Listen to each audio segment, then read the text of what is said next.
이 시간 우리에게 주시는 하나님 말씀입니다. 하나님 말씀은 갈라디아서 3장 15절에서 19절까지의 말씀입니다. 갈라디아서 3장 15절에서 19절 말씀, 신약성경 305페이지 304면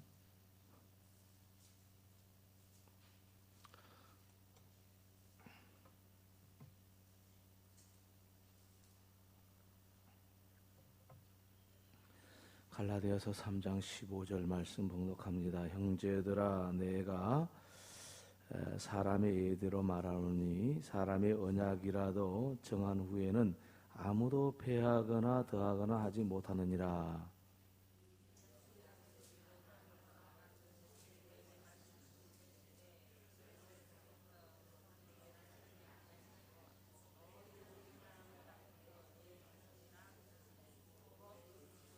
내가 이것을 말하노니 하나님께서 미리 정하신 언약을 430년 후에 생긴 율법이 피하지 못하고 그 약속을 헛되게 하지 못하리라.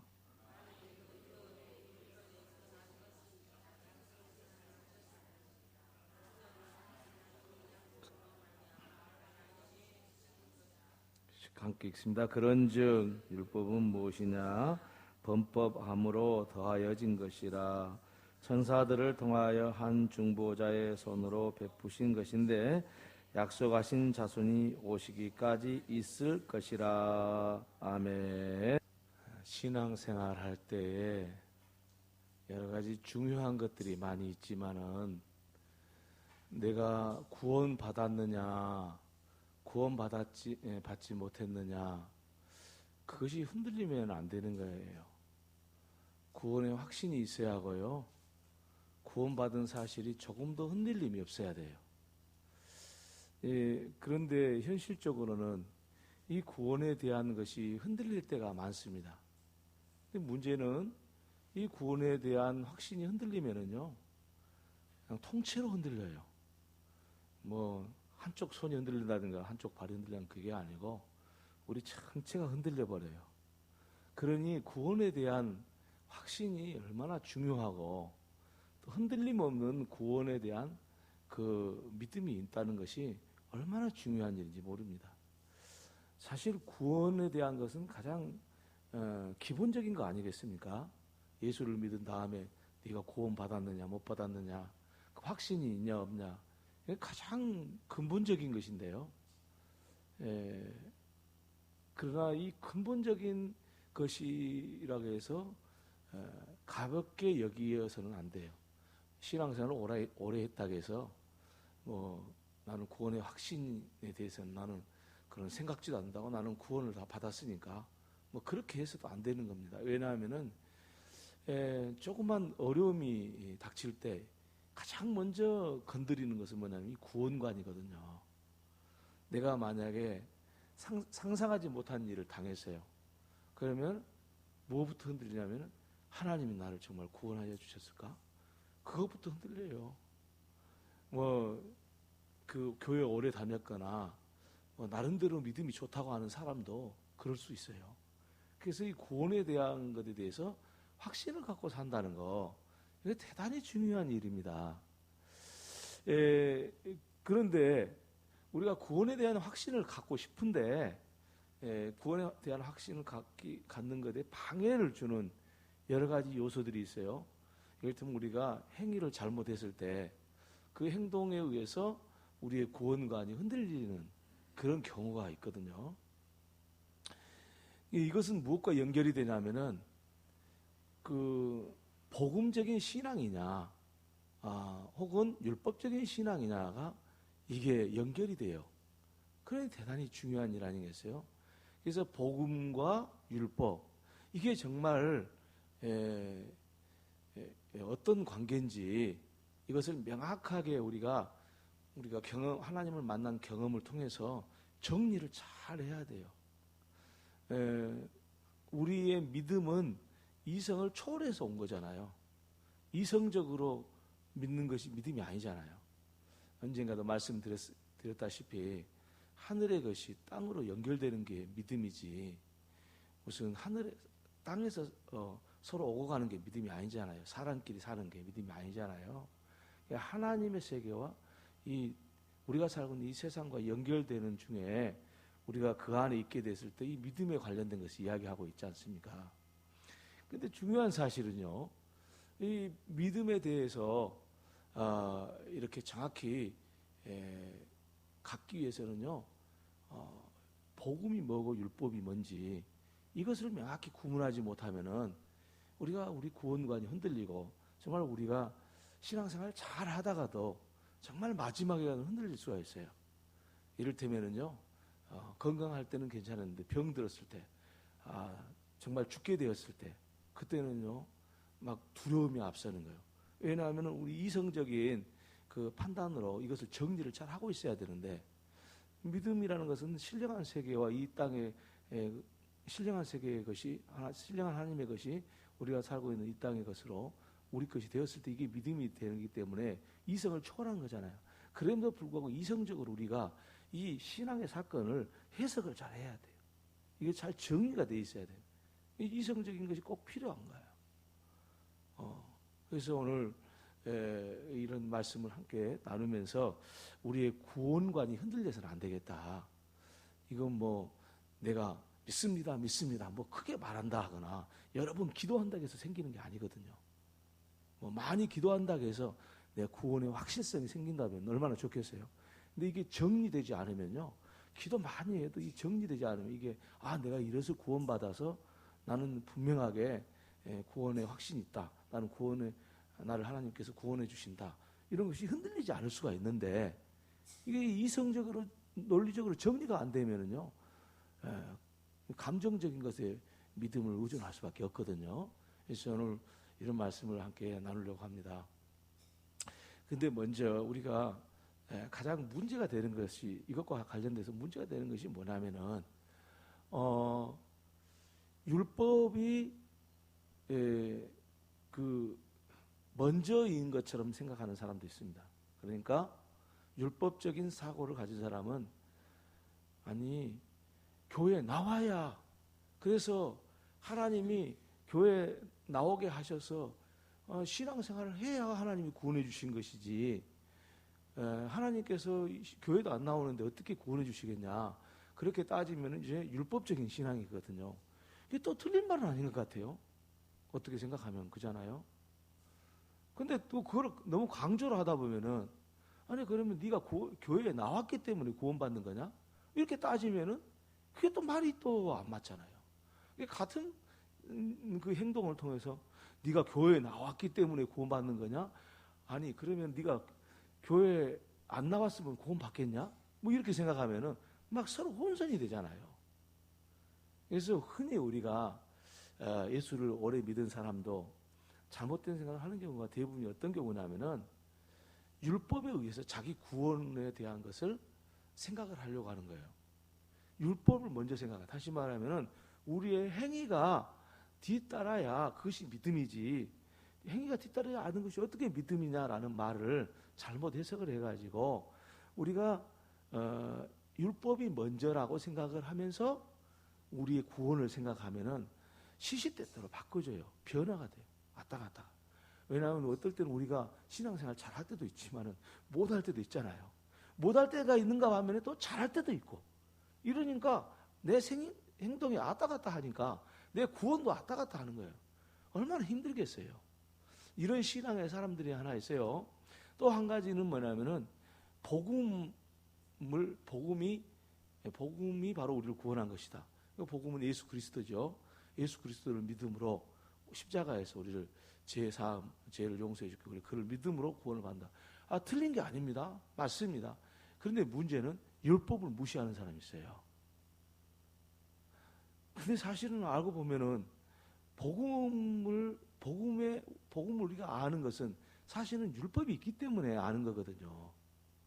그런데 복음만 막 강조하다 보면은 행위에 대해서는 아무 책임이 없는 거예요.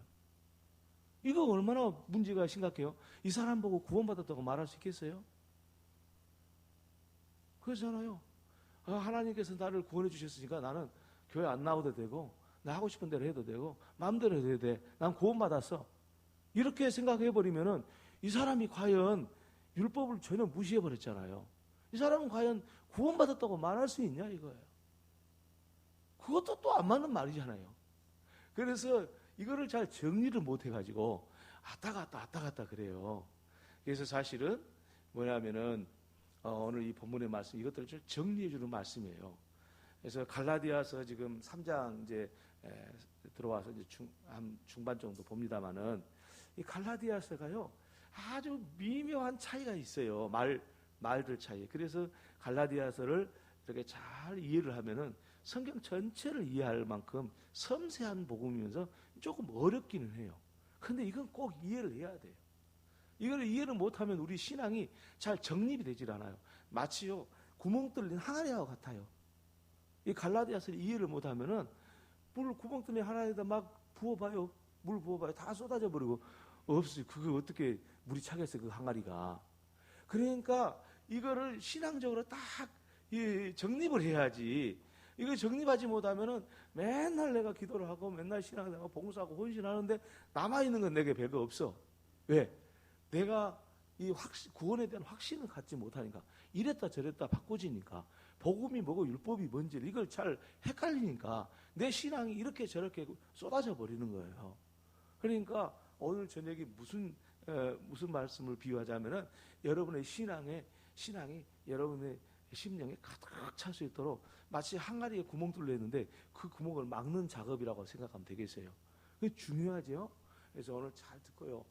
이 말씀을 붙잡고 우리 신앙이 더욱 풍성해지는 그런 역사가 있어지기를 주의 이름으로 축원합니다. 할렐루야. 자, 그래서 그렇다면은 오늘 본문에서 말씀하시고자 하는 게 뭐냐 이거예요. 여러분 가장 중요한 게 뭐냐면은 복음과 율법의 관계입니다. 이 관계를 잘 알고 이해해야만이 우리가 바른 구원에 대한 신앙을 가질 수가 있어요. 그리고 그 구원에 대한 신앙이 흔들리지 않을 수가 있어요. 그래서 복음과 율법의 관계를 풀어가면은 우리는 이 복음과 율법의 관계에 대해서 확신을 갖게 되고, 그래서 내가 구원을 받았구나. 그래서 내가 이렇게 살아야 되구나. 이런 확신과 이 믿음이 생기고요. 앞으로 어떻게 살아야 되는 길이 보이는 거예요.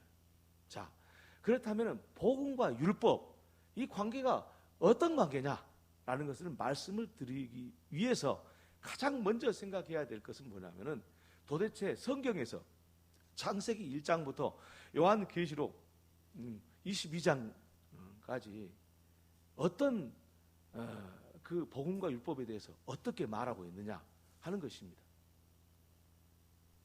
무엇보다도 창세기 1장은 이 세상을 창조하신 하나님, 인간이 타락하기 이전의 모습들입니다. 2장, 창세기 2장까지도 그렇죠. 근데 3장에 가서 타락하죠. 그러니까 우리가 상황을 보면은 율법과 복음을 이 창세기 1장부터 시작해가지고 어떤 관계였는지 라는 것을 먼저 생각해 볼 수가 있어요. 그것은 무엇보다도 아담과 하와를 하나님이 만드셨을 때 그때 율법과 복음은 어떤 관계였냐. 중요하죠. 사람이 처음 세상에 태어났을 때 율법과 복음은 어떤 관계였느냐. 지금 우리는 율법과 복음 때문에 너무 힘들잖아요. 구분을 못 해가지고. 그러니까 원초적으로 올라가가지고 사람이 처음 아담과 하와로 태어났을 때 그때 율법과 복음은 어떤 관계였냐 하는 것을 먼저 짚어봐야 돼요. 아담과 하와가 처음 하나님께서 만들어 놓으셨을 때 그때 율법이 있었을까요? 없었을까요? 복음이 있었을까요? 없었을까요? 좀 헷갈리죠? 딱 율법이 있었을까요? 없을까요? 물어보면은 이렇게도 생각할 거예요. 하나님께서 선악을 알게 하는 나무의 실과는 먹지 말라고 그랬으니까 그건 율법이 있었다. 계명이 있었다. 그렇게 말합니다. 그런데 아담과 하와가 범죄하기 이전에는 그 율법이 아무런 의미가 없었다. 그렇게 또 말씀하실 수 있는 거잖아요. 그렇죠. 아담과 하와가 그 하나님의 말씀을 범하기 전까지는 율법이라는 것은 아담과 하와에게는 아무런 의미가 없었어요. 그런데 또 한편은 하나님께서 선악을 알게 하는 나무의 실과를 먹지 말라고 아담과 하와에게 법을 줬어요. 그 도대체 뭐가 먼저나요? 그러면 율법과 복음이 동시에 있었다는 그런 생각이 들기도 하고 좀 헷갈리기도 하지 않습니까? 그런데 중요한 사실이 여기서 기준 잡아야 될 것이 하나 있습니다. 하나님께서는 우리한테 법을 주시기 위해서 우리 인간을 만들어 놓은 게 아니십니다. 그러잖아요. 뭐 하려고 하나님이 법 주려고 우리한테 법을 주기 위해서 인간을 만들어 놨겠어요? 그래서 출발점은 뭐냐면 우리 인간이 세상에 태어난 것은 바로 다름이 아니라 하나님의 은혜예요. 은혜. 그러니까 은혜라는 이야기는 복음을 이야기하는 거예요. 우리 하나님께서 우리 인간을 만드셨다는 자체가 복음이에요. 얼마나 귀합니까? 그러니까 우리 인간이 이 세상에 하나님의 손길을 의해서 태어난 자체는 뭐냐면은 복음적인 삶을 우리에게 하나님이 먼저 주신 거예요. 그러면은 두 번째는 뭐냐? 아담과 하와가 범죄했을 때 범죄하기 전과는 전혀 다른 세계가 펼쳐졌습니다. 그것은 뭐냐면은 아담과 하와가 하나님의 말씀을 어기기 전까지는 율법이 아무런 의미가 없었는데 하나님 말씀을 딱 범하고 나니까 율법이 법이 돼버린 거예요. 그러면 이렇게 정리를 할 수 있겠습니다. 하나님께서는 우리 인간에게 은혜로운 삶을 위해서 이 땅에 살도록 하신 게 먼저라는 거예요. 만약에 이거를 반대로 생각해가지고 봐라, 창세기에 3장에 보니까 선악을 알게 하는 나무의 실과를 먹은 아담과 하와에게 이 법을 어김으로써 형벌이 왔지 않느냐. 그러니까 이 법을 지켜야 다시 구원을 받는 것이 아니겠냐. 이렇게 따지고 들자면은 이것은 율법적인 사고예요. 다시 말하면 율법을 우선해서 해석한 거예요. 그런데 만약에 그렇게 해석하면은 중요한 사실 하나 있어요. 율법 자체가 그 기능을 가지고 있기 때문에 우리의 죄를 지적하는 기능을 가지고 있잖아요. 기능을 가지고 있기 때문에 충분히 그렇게 말할 수 있기는 한데 해결되냐고요. 해결될 수가 없잖아요. 율법으로 우리가 죄를 범했으니까 다시는 죄를 범하지 말라 그래서 우리가 죄를 율법의 말대로 요구대로 우리가 죄를 안 범할 수 있습니까? 아무도 없습니다. 그것은 여기 안에 있는 저와 여러분 모두가 마찬가지입니다. 그건 다 인정할 수밖에 없고 그리고 전에도 없었고 앞으로도 없습니다. 있을 수가 없다는 걸 다 인정합니다. 어느 세상에 사람이 죄 안 짓고 사는 사람이 어디 있겠어요? 그래서 하나님께서는 사람들에게 율법을 주시기 위한 것이 아니고 율법과 복음의 관계는 이 복음을 보완하기 위한 거예요. 복음이 복음되기 위해서. 자, 생각을 해보세요. 하나님께서 선악을 알게 하는 나무의 실과를 심어 놓지 않으시고 아담과 하와에게는 네가 네 마음대로 살아라. 선악과를 먹든지 말든지 그리고 네 하고 싶은 대로 다 해라. 그리고 선악을 알게 하는 뭔가를 하나님이 거역해도 네 알아서 해라. 아무런 법도 이렇게 정하지 않았다면은 하나님께서 아담과 하와에게 은혜를 주신 겁니까? 이거는 완전히 그냥 막 가버려라 그런 것이 돼버렸잖아요. 하나님께서 선악을 알게 하는 나무의 실과를 먹지 말라고 말씀하시니까 아담과 하와가 다시 구원받을 수 있는 기회를 얻은 것이잖아요. 만약에 그 법이 없었으면은 아담과 하와에게 준 복음, 다시 말하면은 은혜로운 하나님의 아담과 하와에 대한 그 사랑이 그들의 행위로 인해서 영원히 없어져 버릴 거잖아요. 선악을 알게 하는 나무의 실과를 먹지 말라는 법이 없었다면. 그러니까 이거를 정리해 놓고 보니까 무슨 이야기냐면은 하나님께서 율법은 왜 만들었냐? 복음을 보완하기 위한 거예요. 이것이 꼭 이해가 되시기를 바랍니다. 할렐루야. 만약에 율법이 없으면 복음이 아니에요. 왜 그런지 아십니까? 오늘 우리 현실의 생활로 이렇게 비유를 해서 설명을 하자면은 이렇게 말씀을 드릴 수가 있겠어요. 내가 오늘 큰 죄를 범했어요. 그러면 큰 죄를 범했는데 큰 죄를 범하고 내가 율법 앞에 서지 않는다면은 회개할 길이 있을까요? 계속 그 죄를 범하고 율법을 모르면은 계속 죄를 지을 거예요. 예수 믿지 않는 사람이 죄를 계속 범하고도 또 지을 수밖에 없는 것은 왜 그러냐면은 그들에게는 법이 없는 겁니다. 법 앞에 서지 않은 거예요, 자기 자신을. 그러니까 하나님께서는 우리를 구원하실 때, 우리에게 복음을 주실 때 가장 먼저 하시는 일이 뭐냐면은 우리를 율법 앞에 세우는 겁니다. 그러니까 율법 앞에 세워서 그 율법으로 하여금 우리가 복음을 향해서 돌아가도록 하는 거예요. 그 기능을 하는 거예요. 만약에 복음이 없었다고 한다면은 우리가 어떻게 해서 하나님 앞에 돌아가서 복음을 믿을 수가 있겠습니까? 여러분, 우리가 생각하듯이 만약에 우리가 기도하지 않는 것이 죄잖아요. 여러분, 기도하지 않는 거 죄라고 여기십니까? 네. 아멘 이렇게 없는 것 보니까 아직도 기도하지 않는 것이 죄라는 사실을 모르고 계신 것 같아요. 기도하지 않는 것이 죄입니다. 믿습니까? 근데 세상 사람들, 예수를 안 믿는 사람은 기도하지 않는 것이 죄일까요? 아닐까요? 아니에요. 왜요? 그들은 하나님의 법을 몰라요. 더 깊이 있는 법을 몰라. 그러니까 기도하는 것이 죄인 줄도 몰라요. 예, 기도하지 않는 것이 죄인 줄도 몰라요. 자, 옆에 지나가다가 참 어려운 사람이, 좀 곤란한 사람이 있습니다. 그래서 내 호주머니에 돈을 털어가지고 줬습니다. 이것은 예수 믿는 사람이면 않고 이 사람을 도와주지 않고 가면 이거는 성령님께서 예수 믿는 사람한테 법으로 말씀을 하시면 너 그래도 돼? 저 어려운 사람 너 그 양심 닫아버리고 그냥 지나가면 돼? 그렇게 성령님께서 말합니다. 그렇잖아요? 그러면은 그것이 죄된, 내가 그냥 지나가면 죄를 지을 것 같아서 그 생각이 떠올라가지고 믿음으로 내가 그 사랑으로 그를 이렇게 돈을 주고 갑니다. 그러면 편하잖아요. 그런데 만약에 안 주고 가서 그러면 두고두고 회개가 되는 거예요.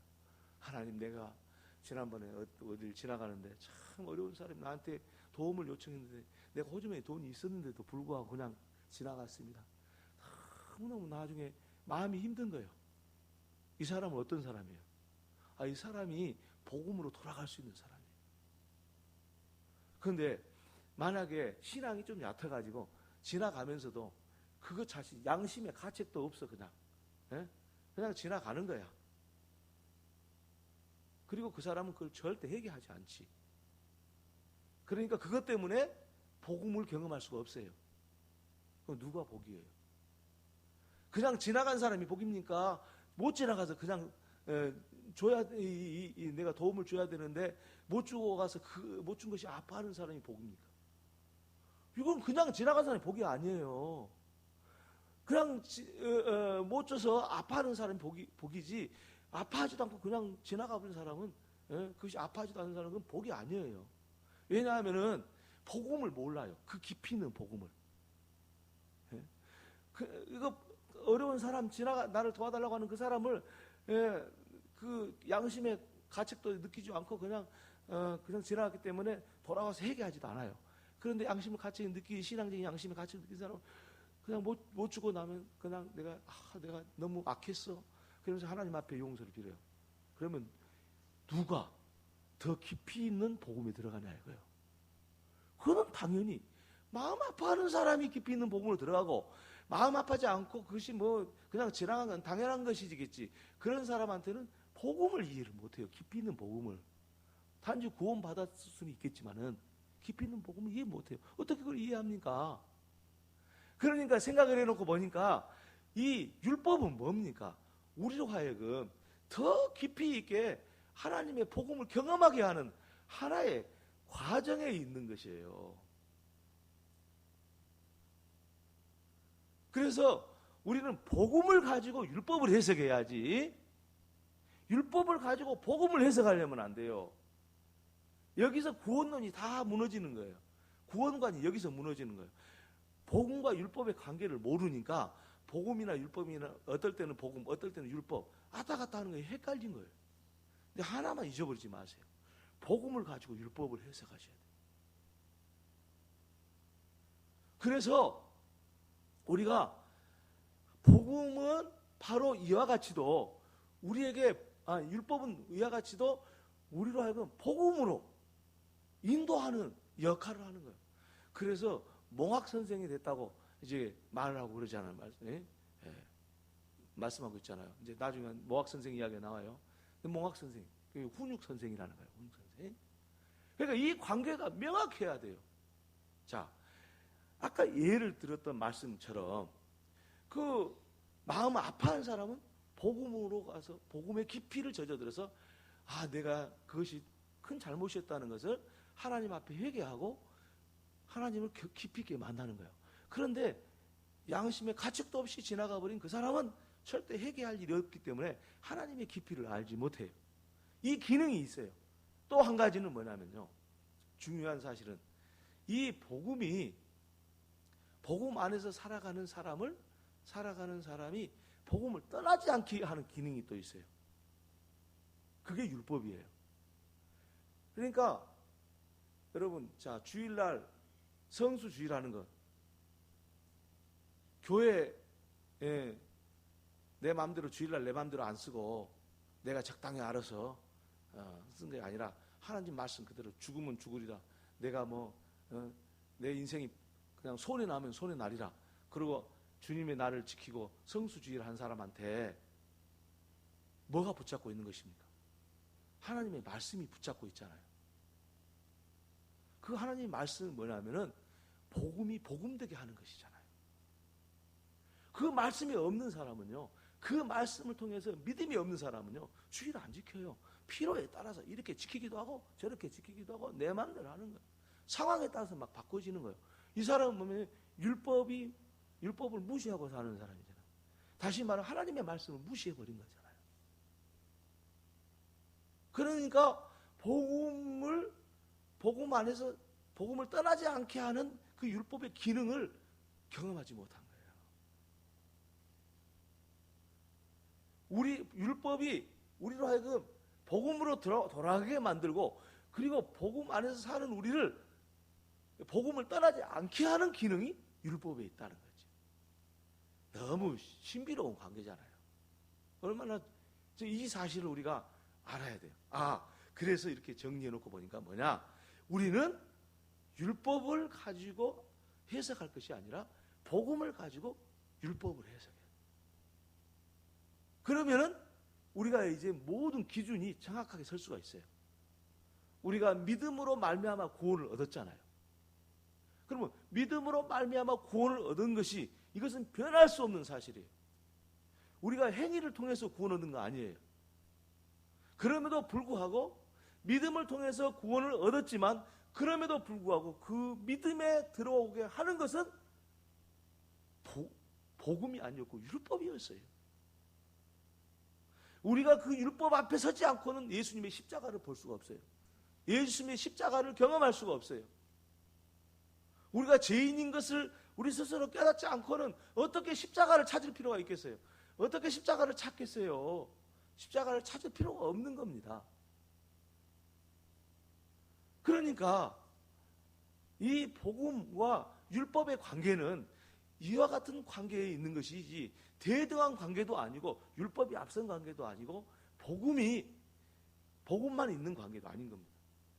복음과 율법은 서로 보완적인 관계라기보다는 복음이 복음되게 하도록 하는 기능을 율법이 해주고 있어서 복음을 중심으로 율법을 해석하는 그런 것이 바로 우리 믿음을 흔들리게 하지 않을 수 있다는 것을 정리해 볼 수가 있는 거예요.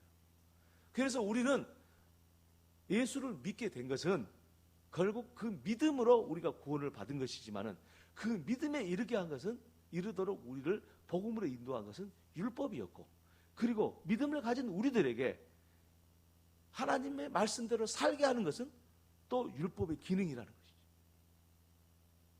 그러니 오늘 우리가 얼마나 행복한 사람들입니까?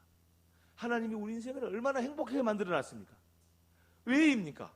우리 행위로 구원받은 것이 아니라 우리로 하여금 율법 앞에 세우시고 그 율법으로 하여금 율법 앞에 세움으로써 우리로 하여금 하나님의 큰 은혜를 입으면서 살게 하시는 하나님의 이 오묘한 이 우리의 삶의 과정. 그래서 오늘 저와 여러분이 아무리 우리가 정말 하나님 말씀 그대로 살았다 할지라도 우리는 언제나 하나님의 말씀 앞에 서봐야 되는 거예요. 그래야 내가 구원의 기쁨과 감사가 넘쳐나고 내 자신을 볼 수 있는 거예요. 이런 신앙의 삶을 살지 않으면은 이게 뭐가 되냐면요, 도덕 폐기론자, 구원파가 되는 거예요. 그 구원파가 뭐냐면 복음만 이야기하는 사람들, 율법의 기능을 이야기하지 않는 사람들. 겉으로는 똑같아요. 훌륭한 믿음 같아요. 그런데 그들은 자기 자신을 하나님의 말씀 앞에 세우질 않아요. 그래서 자기 자신을 보지 않고 이것이 자기가 구원받았으니 됐다라는 거예요. 한번 구원받았으면 됐다, 한번 거듭났으면 됐다, 이게 구원파거든. 이거 세월호 일으킨 사람들의 행위예요. 그렇지 않겠어요? 그렇게 생각을 해보세요. 그 사람은 어떻게 구원받겠어요? 말도 안 되는 소리죠. 아니, 구원파가 구원받으면 어떻게 되겠어요? 이게 말이 안 되는 소리잖아요. 왜? 아니, 복음 앞에서도 이르지도 못한 사람들이잖아요, 이 사람들은. 왜? 율법을 모르니까. 율법을 무시하니까 복음 앞에서도 못 간, 복음 앞에도 못 간 거예요. 믿음은 구원받는다, 그거 말만 하는 거예요. 그러니 양심에 가책도 꺼림도 없는 거예요. 그래서 그들은 회개하는 일이 절대 없습니다.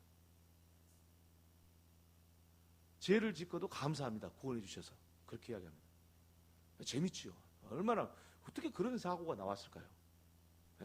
이것이 우리 인간이 얼마나 악한지를 가르쳐주는 이 이단의 모습이에요.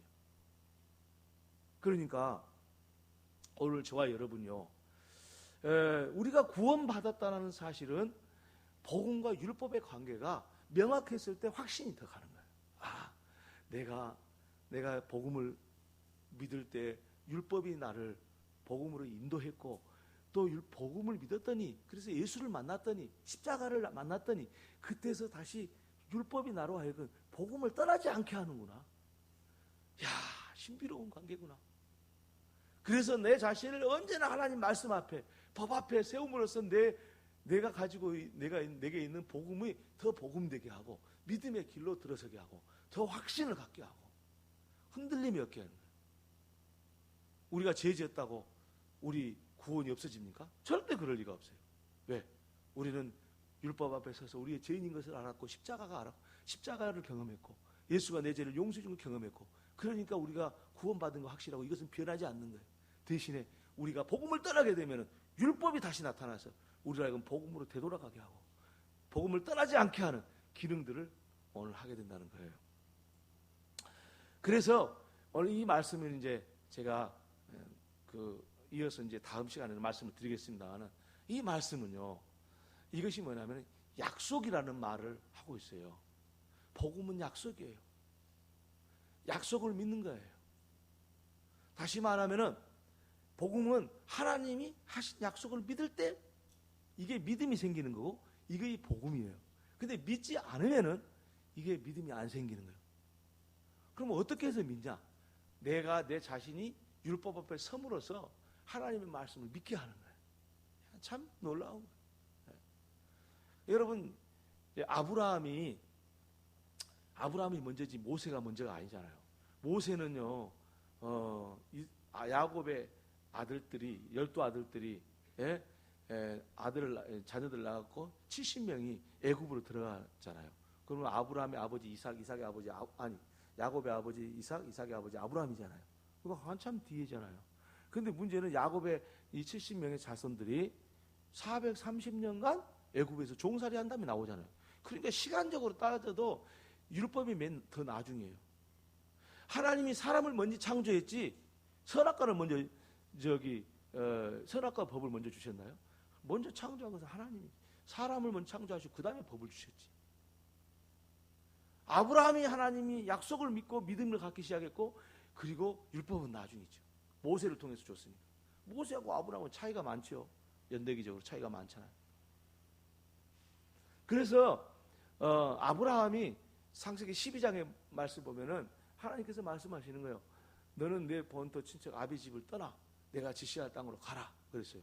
자, 만약에 갔으니까 아브라함이 됐지. 만약에 안 갔으면 어땠을까요? 안 갔으면 아브라함이 안 되죠. 그렇게 생각하니까 가라 그것이 은혜고, 간 행동이 바로 율법을 지킨 건데, 가라 그랬으니까 가라 하나님께서 아브라함한테 내가 지시할 땅으로 가라, 이게 복음 아니에요.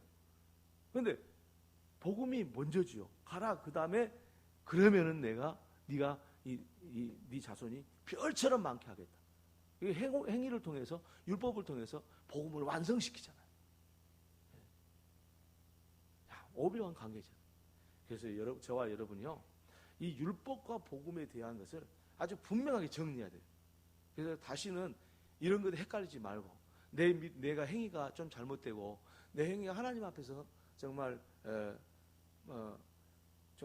하나님 말씀대로 살고 싶은데 못 사는 것 때문에 힘겨워하고 그럴 수 있어요. 근데 힘겨워하는 것은 힘겨워하는 사람은 율법주의에 사는 사람들이에요.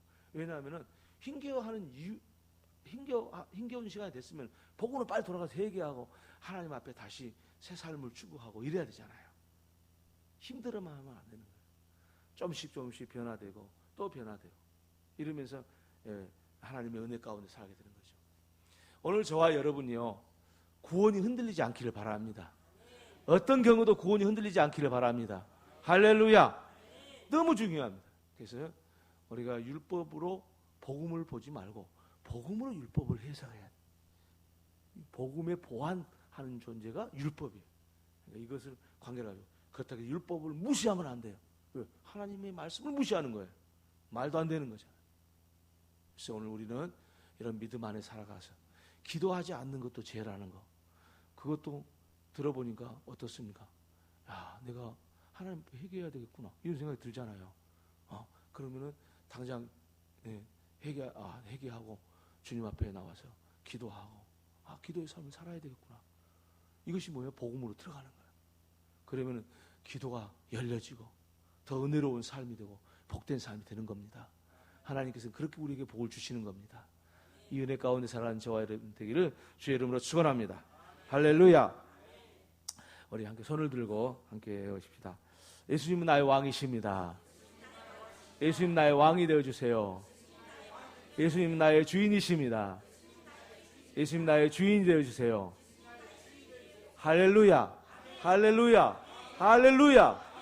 또 승리하시기 바랍니다. 기도하겠습니다. 하나님 우리 아버지 감사합니다. 우리는 우리 행위에 의해서 구원 받은 것이 흔들릴 때가 많았습니다만은 오늘 말씀을 잘 정리해서 우리가 어떻게 사는 것이 복된 길인 것을 알게 되었사오니 이제 우리의 구원이 결코 흔들림이 없는 삶이 되게 하여 주옵소서. 그리하여 날이 가면 갈수록 풍성한 하나님의 은혜가 넘치는 저희들의 삶이 되게 하여 주옵소서. 예수님의 이름으로 기도 올려옵나이다. 아멘.